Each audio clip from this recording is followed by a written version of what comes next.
खामोश हो जाने से मसाइल हल नहीं होंगे, बल्कि अपने हक के लिए निकलना होगा, बरसरे पैकार खड़ा होना होगा। और जब हक मांगने से नहीं मिला करता तो हक छीन के हासिल करना होता है।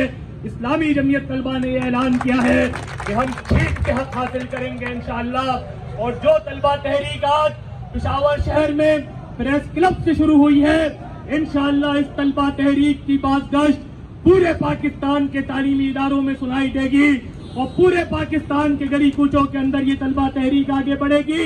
मैं आपको मुबारकबाद पेश करता हूँ कि आपने इस तलबा तहरीक के अंदर कायदाना किरदार अदा करते हुए इसका आगाज किया है और ये नुक्ता आगाज इंशाअल्लाह नवीद इनकलाब बनेगा। मेरे भाइयों, दोस्तों और साथियों, ये पाकिस्तान के ऊपर कैसा हुक्मरान टोला मुसल्लत है कि जिसने तालीम को आम तालिब इल्म के लिए मुश्किल बना दिया है। एनडीए में पाकिस्तान के अंदर यूएनडीपी का सर्वे ये बताता है कि पाकिस्तान में 75% तलबा वो है जो महंगी फीसों की वजह से तालीम को छोड़ दिया करते हैं। 2018-19 के बजट के मुताबिक पाकिस्तान के अंदर 74 बिलियन थे कि जो तालीम के लिए मुख्तस किए गए थे। तहरीक इंसाफ की पहली हुकूमत ने उस पे 20 बिलियन का कट लगाया था, 59 बिलियन बजट लेकर गए थे और गुज़िश्ता बजट 64 बिलियन करके बहुत तीर मारा है। हाकिम ताई की खबर को लात मारी है, लेकिन अभी तक ये बजट 2018-19 के फिस्कल ईयर से कम है।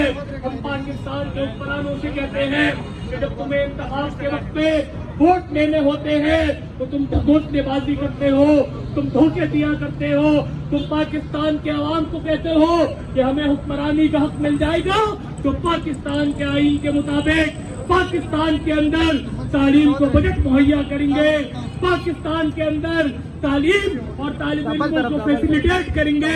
लेकिन जब तुम बरसरे इख्तिदार आते हो तो तुम्हारी तरजीहात के अंदर तालीम किसी दर्जे में शामिल नहीं होती। वो गुज़िश्ता 2 साल में पाकिस्तान भर की जामियात में 50% से लेकर 100% तक फीसों का इजाफा हुआ है। एक आम तालिब इल्म के लिए तालीम को मुश्किल बना दिया गया है, एक आम तालिब इल्म के लिए तालीम को नामुमकिन बना दिया गया है। इस्लामी जमीयत तलबा इस आम तालिब इल्म की आवाज बनकर खड़ी हुई है और आज तो हम बहुत अच्छे अंदाज में, ठंडे मीठे अंदाज में गवर्नर हाउस की गली के कोने पे आके खड़े हुए हैं। लेकिन यहाँ से ये मामला खत्म नहीं हो जाना। मुझे बताइए कि अगर हुकूमत वक्त हमारे मुतालबात को मंजूर नहीं करती तो क्या गवर्नर हाउस के अंदर जाने के लिए तैयार है?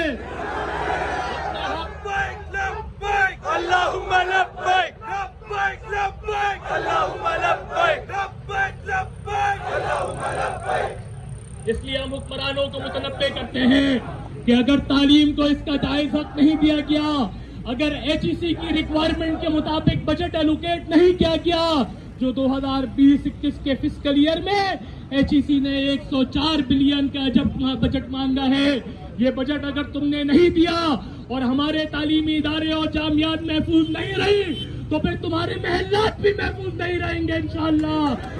घेराव करेंगे इंशाअल्लाह। और सिर्फ एक पेशावर नहीं, फिर पूरे मुल्क के अंदर ऐवानों का घेराव किया जाएगा। और पाकिस्तान भर की मैं अपोजिशन जमातों से भी कहता हूँ कि ये अप्पू बचाओ तहरीक खत्म करो, ये अपने मफादात का उसूल खत्म करो, अवाम के जेन्युइन इशूज को एड्रेस करो। अगर तुमने तहरीक चलानी है तो पाकिस्तान का बुनियादी मसला, पाकिस्तान के तालीमी इदारों का मसला बजट के अंदर कटौती है, तालीम की अदम फरामी है। पाकिस्तान के तालिब इल्म को तालीम मिलनी चाहिए और पाकिस्तान में तालीम को बजट मिलना चाहिए। इसके साथ ये जो इन्होंने शबून मारा है, PMDC का खात्मा किया है, मुंतखब बॉडी का खात्मा किया है, अपनी मनपसंद PMC को कायम किया है। ये लोग कि जिनके पास जाली डिग्रियां मौजूद हैं, ये लोग जो BA पास है, ये लोग जो इंटरमीडिएट करते हैं, ये लोग जो इंटरमीडिएट में PhD करते हैं, ये हमारे मुस्तकबिल का फैसला करेंगे। हम इनको इजाजत नहीं देते कि हमारे मुस्तकबिल का फैसला किया जाए, इसलिए कैटेगोरिकली बोलते हैं कोई इवेंट बट शामिल नहीं है। PMDC को बिल्कुल बहाल किया जाए, कोई ताकीरी अरबान के अंदर बर्दाश्त नहीं किया जाएगा। और दूसरा मुतालबा हमारा बहुत वादे है, ये जो ईटा टेस्ट को तुमने खत्म किया है इसको बहाल करो।